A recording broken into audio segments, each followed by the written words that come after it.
네, 계속해서 정치권 상황 자세히 짚어보겠습니다. 성치훈 더불어민주당 부대변인, 이민찬 국민의힘 미디어특위 부위원장과 함께하겠습니다. 어서 오십시오.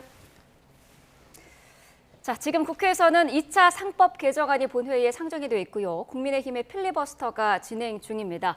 자, 국회 상황을 좀 화면으로 봤으면 좋겠는데요. 자, 어제부터 필리버스터가 이어지고 있고요. 지금은 국민의힘의 조승환 의원이 필리버스터를 이어가고 있습니다. 가슴에 지금 근조 리본도 달고 있는 그런 상황인데, 자, 본회의가 3월 3일까지 매일 열릴 계획입니다. 그렇다면 필리버스터도 7박 8일 동안 계속한다는 게 국민의힘의 입장인 거죠? 국민의힘은 어떤 최후의 수단인 필리버스터를 이번에 민주당이 강행 처리하려는 법안마다 하겠다는 의사입니다. 네. 왜냐면요, 이 필리버스터라는 게 국민께 알릴 수 있는 야당이 할 수 있는 정말 마지막 수단이에요. 네. 과거에는 야당이 필리버스터를 하게 되면 회기가 끝날 때까지 몇 날 며칠이고 했습니다. 그런데 지금은 민주당이 집권을 하고 190석을 가지면서 5분의 3 이상의 의석이 있으면 24시간 내에 종료를 할 수 있습니다. 그렇기 때문에 24시간밖에 시간이 주어지지는 않지만 이번에 민주당이 강행 처리하라는 법안 자체가 법 왜곡죄라든가 어떤 이런 위헌 소지가 다분하고 네. 대법관 증언 같은 것은 국민 삶에 미치는 영향이 지대하기 때문에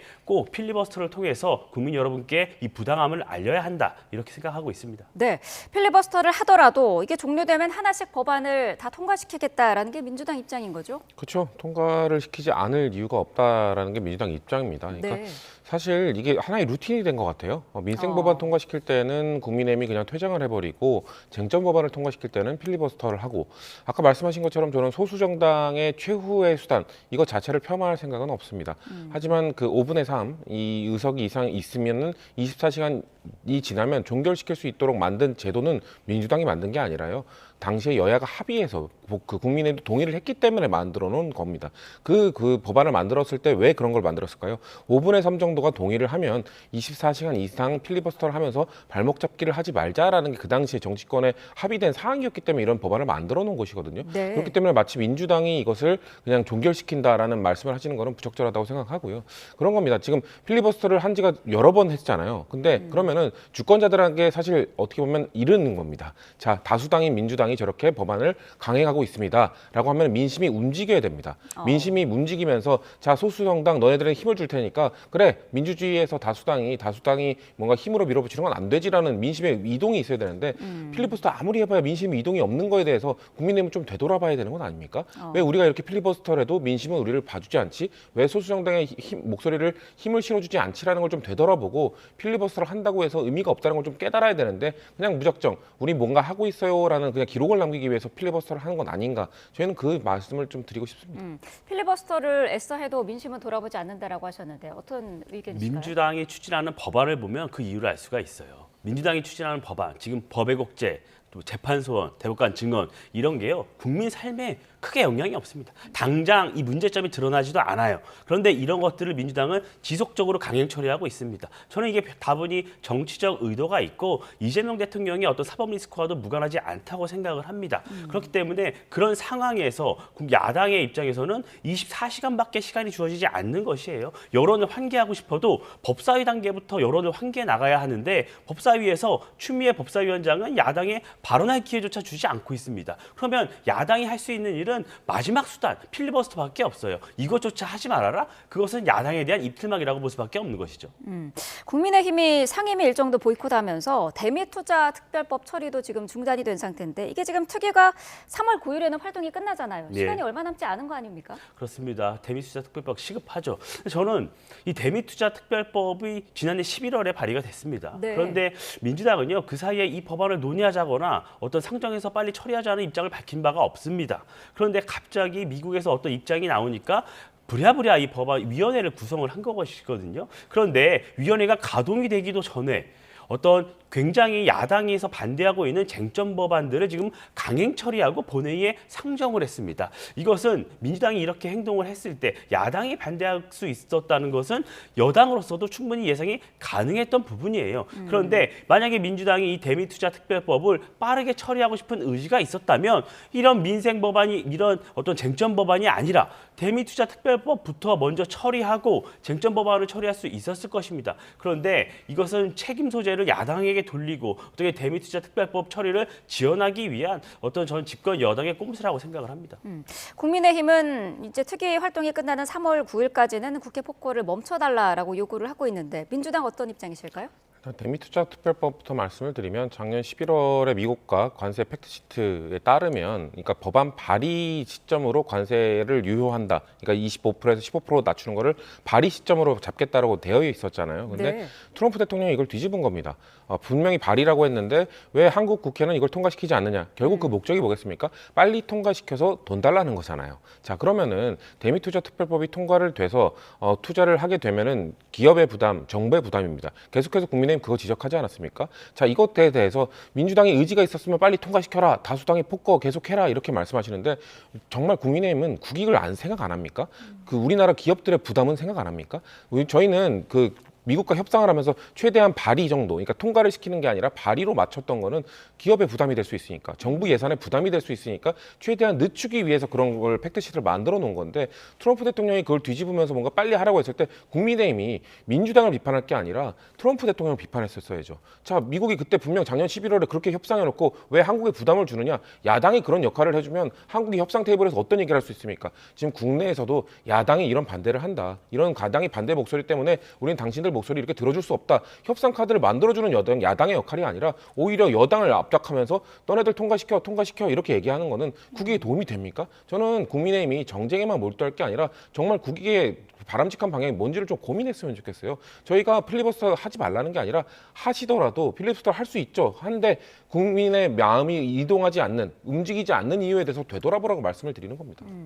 네, 그 말씀은 그러면 이 대미 투자, 그러니까 한미 관세 협상이 타결됐을 때 민주당이 얼마나 많이 홍보를 했습니까? 잘된 협상이고 성공한 협상이라고. 그러면 지금 그 말씀은 민주당은 이 대미 투자 특별법을 지연시켜 갖고 한미 관세 협상의 이행을 늦추려는 거잖아요. 그 의도가 녹아 있다고 저는 보는 것이에요.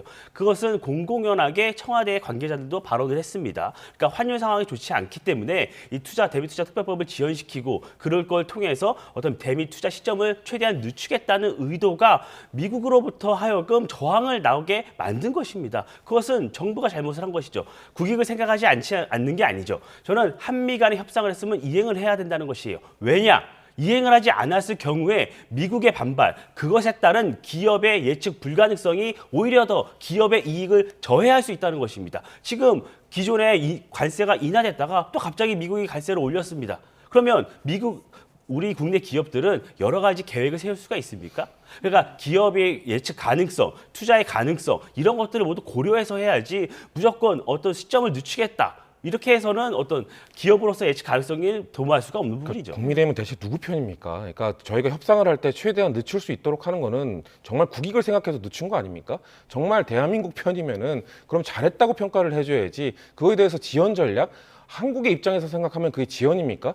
기업을 생각해서 국민들의 예산을 생각해서 최대한 늦출 수 있는 우리의 국익을 우선적으로 하는 선택이지 미국 입장에서 보면 그게 지연이죠. 어떻게 지연이라는 단어를 한국에 있는 야당에서 먼저 쓸 수 있냐는 저는 대체 국민의힘이 누구 편이냐. 아까도 말씀드렸죠.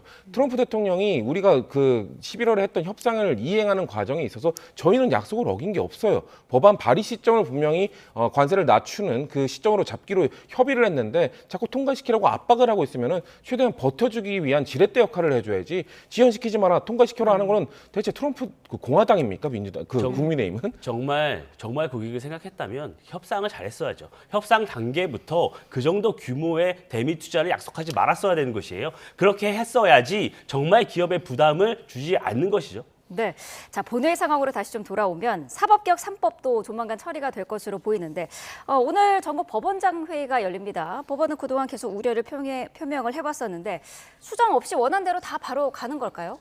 조금의 수기가 좀 있을 수는 있습니다만 네. 저희가 생각할 때는 대법원의 입장이 너무 늦었다는 말씀을 계속 드립니다. 사실 대한민국의 사법부는 그 대법원과 헌법재판소로 되어 있잖아요. 예를 들면 재판소법 같은 경우는 헌법재판소에서는 괜찮다라고 얘기를 하고 있습니다. 오히려 그것을 해야 된다고 얘기를 하고 있죠. 저희는 그래서 이 사법개혁 관련된 법안을 작년부터 논의를 할 때 대법원 나와서 직접 좀 얘기를 해라.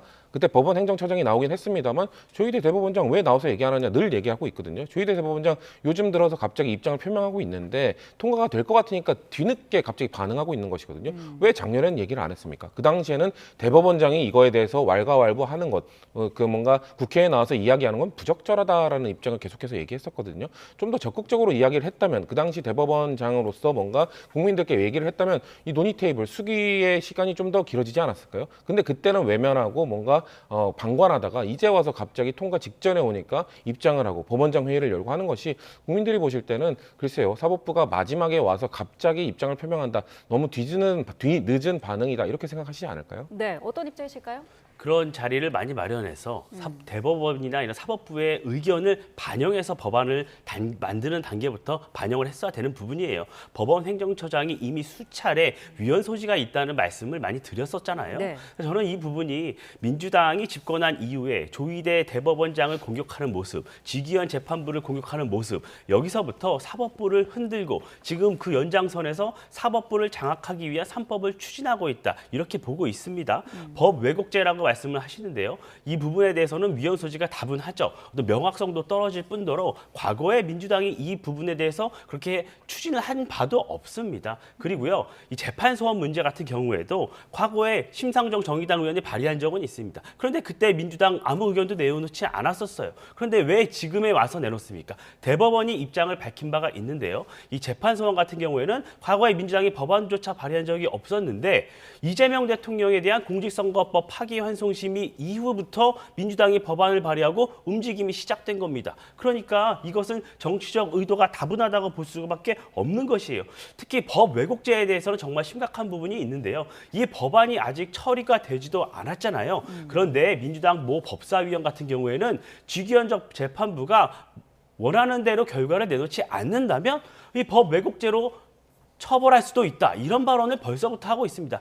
이 말의 함의는 민주당이 원하는 대로 판결을 내놓지 않는다면 법 왜곡죄로서 처벌할 수 있는 그렇게 여론을 환기시킬 수 있는 그렇게 가능성이 있다. 이것을 정치적 의도가 있다는 것을 민주당이 공공연하게 벌써부터 알리고 있는 것이에요. 이런 법안은 어떻게 야당이 찬성을 할 수가 있겠습니까? 그러니까 저런 말씀이 왜곡하는 거거든요. 그러니까 지금 재판소원법은 지금 민주당의 아니면 다수당이 아니면 전권이 마음에 드는 판결이 나왔을 때 그걸 바로잡겠다는 게 아니라 그거에 대한 기준은 오롯이 사법부가 하도록 되어 있습니다. 그런 법안을 뭐 마치 야당, 다수당이 하고 싶은 대로 마음대로 한다라는 건 그거야말로 왜곡이라는 말씀을 드리고요. 그리고 사법개혁 안에 들어가 있는 대법관 증언법 이것만큼은 정말 국민의힘 할 말이 있냐는 말씀을 드리고 싶은 게 정치권에서 대법관 증언과 관련돼서 당론으로 처음에 채택됐던 게 2010년 한나라당입니다. 한나라당이 그 당시에 대법관 증언 지금과 똑같은 26명으로 늘리자고 한 것을 한나라당 안에 있는 사법개혁 특위에서 만들자고 했던 내용입니다. 본인들이 여당일 때는 대법관 증언해야 된다고 주장하다가 야당이 되니까 갑자기 이거 사법부를 흔든다. 대법관 증언해서 마음대로 하려고 한다. 이렇게 하는 거에 대해서 국민들이 공감을 하실까요? 네. 어제 법사위에서 행정통합법에서는 좀 이슈가 있었습니다. 광주 전남 행정통합법은 통과가 됐고 계속해서 찬반 논란이 있는 충남 대전을 제외하고 대구 경북까지는 같이 처리가 되지 않겠느냐 했는데 국민의힘 측에서 반대 의견이 있었던 건가요? 반대를 하진 않았죠. 네. 어제 법사위 상황을 좀 돌이켜볼 필요가 있어요. 그러니까 3개의 특별법이 상정이 돼서 논의가 좀 됐었죠. 네. 추미애 위원장이요. 어떤 야당에게 발언 기회조차 주지 않고 어떤 대전 충남 대구 경북 특별법 같은 경우에는 내부 반발이 있으니 지역의 반발이 있으니 보류하겠다라고 했습니다. 그래서 국민의힘에서는 아니 발언 기회를 달라 의견을 충분히 개진하겠다고 요청을 했는데 발언 기회를 주지 않았어요. 그렇기 때문에 좀 논란이 커진 부분이 있습니다. 국민의힘의 입장은 명확합니다. 행정통합 필요합니다. 네. 그런데 내실이 중요하다는 거예요. 허울만 갖추는 통합, 어떤 지방선거 전에 정치적 의도를 갖는 통합은 지역 발전에 도움이 되지 않는다는 겁니다. 광주 전남 특별법 같은 경우에는요. 법 조문이 413개가 됩니다. 대구 경북이나 충남 대전 같은 경우에는 390여 개에 불과해요. 이 법 조문 수가 왜 중요하냐 말씀을 드리면 이 법 조문 하나하나가 특별법에는 어떤 특례 조항입니다. 그 지역에서 우리 지역의 자율성을 갖고 우리 지역을 맞춤형으로 좀 더 발전시키겠다는 그런 법 조항이 근거가 담긴 것이에요. 광주 전남 같은 경우에는 충분히 이 부분이 담겼기 때문에 지역에서도 반발이 없는 것입니다. 네. 그런데 대구 경북이나 충남 대전 같은 경우에는 굉장히 아직 부족하다는 여론이 많습니다. 그렇기 때문에 좀 더 조율할 것이 필요합니다. 뿐만 아니라 5극 3특 중에서요. 지금 5극에도 집중을 하지만 3특 그러니까 특별자치도에 대한 이런 좀 더 법안을 다뤄야 된다는 의견도 만만치가 않아요. 형평성을 갖춰야 된다는 겁니다. 그러니까 강원특별자치도 같은 경우에는 법안이 84개밖에 안 되는데 지금 전혀 법안 처리를 해주지 않고 있어요. 그러니까 국민의힘은 5급 이런 행정통합뿐만이 아니라 특별자치도 또한 형평성에 맞춰서 똑같이 지방분권 발전을 시켜야 된다는 요구를 지금 정부 여당에 드리고 있는 것입니다. 네, 어제 이걸 두고 주호영 의원이랑 송원석 원내대표 사이에 좀 경론이 오갔고 이 과정에서 송 원내대표가 사퇴까지도 언급을 했다던데 이 부분은 지금 잘 마무리가 됐나요? 잘 마무리가 됐고요. 좀 오해가 있었습니다. 네. 그러니까 법사위가 10시에 개의를 해서 11시쯤에 이제 추미애 위원장이 대구경북특별법을 보류를 시켰어요. 그러니까 국민의힘의 의원총회가 11시에 시작이 됐습니다. 네. 그러니까 의원총회가 시작될 즈음에 이 소식이 전해지니까 지도부를 향해서 이게 어떻게 된 것이냐 좀 설명을 해달라라는 요구가 있었고 그러니까 그 발언을 하는 의원도 어떤 법사위 상황, 추미애 위원장의 입틀막의 상황에 대해서는 알지 못한 상황에서 그 지도부의 해명을 요구한 것으로 알고 있었는데 그 이후에 다시 좀 모임을 갖고 오해는 풀었고 앞으로 이 부분에 대해서 추진하기로 의견을 모은 것으로 알고 있습니다. 네, 추미애 위원장이 국민의힘에서 대구 경북 통합에 대해 반대해서 통과하지 않는다라고 한 걸 두고 송원석 원내대표가 언제부터 법사위에서 야당의 이야기를 경청했느냐 이렇게 일침을 놓기도 했던데요. 야당 얘기를 들으려고 하면은 안 들어줬다고 계속 얘기를 하고 또 뭔가 계속 야당이 반대를 하다가 그래서 여당이 좀 통과시키려고 하면은 폭주라고 하고 대체 어느 장단에 맞춰야 되는 겁니까? 그리고 지금 대전 충남 통합부터 말씀을 드리면 이게 졸속이라고요? 졸속이라고 하면 누구의 책임이 있습니까? 현재 대전시장 어느 당입니까? 현재 충남지사 어느 당입니까? 다 국민의힘입니다. 국민의힘 소속인 대전시장과 국민의힘 소속인 충남지사가 이 대전 충남 통합 먼저 하자고 했습니다. 수년 전에 같이 하자고 해가지고 그 두 단체장이 뭔가 합을 맞추면서 뭔가 해왔던 겁니다. 자꾸 졸속, 내실이 없다 말씀하시는데 그럼 내실을 준비하지 못한 그 두 광역단체장의 책임이 없습니까? 그 두 분은 뭘 준비한 겁니까? 내실 말씀하시는데 결국 쟁점은 지금 핵심은 돈입니다. 통합을 했을 때 예산을 얼마만큼 줘야 된다고 하는데 그쪽에서 그 두 단체장이 처음에 주장했던 만큼의 예산이 들어가지 않으니까 지금 반대를 하고 있는 건데 사실 예산의 문제 그리고 지금 통합을 했을 때 누가 이길 것인가 정쟁의 문제, 정치적 쟁점의 문제 이런 것들로 뭔가 집중을 하다 보니까 처음에 정말 대전과 충남을 정말 국민의힘이 소속이 되어 있을 때는 합치면 좋겠다라는 생각을 하고 있다가 이것이 예산에 약간 부족이 있고 우리가 원했던 만큼 예산을 못 받고 그리고 지금 통합했을 때 뭔가 정치적으로 누가 이길지를 그걸 따지다 보니까 그러니까 반대하는 건 아닙니까? 저희 입장에서 그렇게 생각하는 거예요. 아니 시작을 했던 거는 국민의힘인데 갑자기 와서 졸속이라고 얘기하는 거는 그러면은 국민들이 느낄 때는 이게 왜 졸속이지? 국민의힘이 시작했던 거를 민주당이 통과시키겠다고 하는데 갑자기 졸속이라고 하는 거는 무슨 의미지? 국민들께서 의아해하시지 않겠냐? 저희는 이 주장을 하는 겁니다. 각 당의 사용도 좀 짧게 짚어봐야 될 것 같은데요. 국민의힘에서는 지금 4선 이상 중진 의원들이 장동혁 대표에게 면담을 요청했고요. 소장파 의원들도 의총을 다시 열어달라. 지금 이런 상황에서 선거를 치러도 될지 투표를 해보자라고 하던데 투표라든지 면담이 이루어질 가능성이 있을까요? 글쎄요, 당내 어떤 향후 어떻게 당이 나아갈지 노선에 대해서 투표를 하는 게 좀 적절한지에 대한 좀 의문은 좀 당내에 있는 것으로 좀 알고 있습니다. 네. 그러니까 지금 지방선거 전략에 대해서요, 장동혁 대표를 함께하는 어떤 당 지도부와 그 밖에 다른 의원분들이 좀 생각이 좀 다른 부분이 있어요. 그러니까 장동혁 대표 같은 경우에는 어떤 과거의 문제에 대해서 충분히 사과드렸고 이미 윤석열 전 대통령이 탈당했고 어떤 책임을 통감하는 메시지도 많이 냈고 절연의 메시지도 수차례 발신을 했다. 또 이것을 요구하는 것은 야당에 짜놓은 프레임에서 우리가 또다시 시계를 과거에 돌리는 것이다. 그렇기 때문에 지금 우리가 해야 될 것은 대여 투쟁. 지금 이재명 정부가 여러 실체하고 있는 부분, 부동산 문제나 이런 민생 법안 이런 부분에 대해서 우리가 대한정당의 모습을 보여야 하는 그 시점이다. 그 방향으로 나아가자는 말씀을 드리는 것인데 네. 또한 다른 의원분들은 또 다른 생각이 좀 있습니다. 그래서 의원총회에서 그 부분이 충분히 의견 수렴이 되지 않았다고 주장하는 분들이 계시기 때문에 저는 지금 필리버스터 전국이 좀 종료가 되면 한 번 더 당 내에서 좀 총의를 모으고 장동혁 대표가 좀 그런 부분에 대해서 좀 총의를 모아서 좀 단합되는 모습을 보여야 될 시점이 아닌가 좀 생각을 합니다. 지속적으로 야당이 좀 분열되고 내분을 일으키는 모습을 보이면 네. 특히나 지금 필리버스터를 하고 있는 여러 가지 위헌 소지가 다분한 법안들에서도 제대로 국민께 알리기 좀 어려운 부분이 있어요. 그러니까 저는 이런 선후 관계가 있기 때문에 일단 필리버스터에 지금 집중을 하고 그 이후에는 장동혁 대표가 좀 리더십을 발휘해서 당내 총의를 좀 모았으면 한다 이런 생각을 말씀드립니다. 네, 민주당에서는 뭐 친노 친문 세력과 대치하는 이른바 뉴 이재명 세력이라고 불리더라고요. 뭐 이 대통령만 지지하는 세력이 결집하고 있다 이런 얘기가 나오고 있던데요. 글쎄요, 뭐 이런 것들 개파 갈등이 본격적으로 시작되는 것 아니냐 다양한 분석들이 있는데요. 네. 글쎄요, 개파 갈등은 그 정당, 정치에서는 그냥 기본적인 겁니다. 개파는 당연히 있을 수밖에 없는 것이고요. 정당이 나뉘어 있듯이 정당 안에서 하나의 의견만 주장할 수는 없습니다. 오히려 저희는 이렇게 개파가 나뉘어지고 다양한 의견들이 나오는 게 건전한 민주정당이라는 말씀을 드리고 싶은 이유가요. 네. 국민의힘에서는 어떻습니까? 다른 의견 표출하는 사람들 징계하지 않았습니까? 한동훈 전 대표 쫓아냈죠. 김정혁 전 최고위원 쫓아냈죠. 배현진 시당위원장 지금 박탈당하고 있죠. 그리고 원외위원장들 뭔가 당대표에 대해서 반대를 하거나 의견 표시를 다른 입장을 표명하면은 갑자기 징계 위에 회부가 됩니다. 그런 모습이 민주적인 정당입니까? 아니면 다양한 의견이 나오면서 뭔가 뉴 이재명이다. 아니면 뭐다. 이렇게 뭔가 친 이렇게 나뉘면서 뭔가 다양한 의견들을 나누는 게 민주적인 정당입니까? 저희 안에서는 이거에 대해서 국민의힘은 갈등을 부추기면서 뭔가 갈등이 본격화되고 있다 말씀을 하고 싶겠지만 국민들이 보실 때는 그냥 건전한 민주적 정당의 운영이 되고 있다라고 봐주실 거라고 저희는 생각하고 있습니다. 네, 알겠습니다. 자, 오늘 두 분 말씀은 여기까지 듣겠습니다. 성치훈 더불어민주당 부대변인, 이민찬 국민의힘 미디어특위 부위원장과 함께했습니다. 고맙습니다.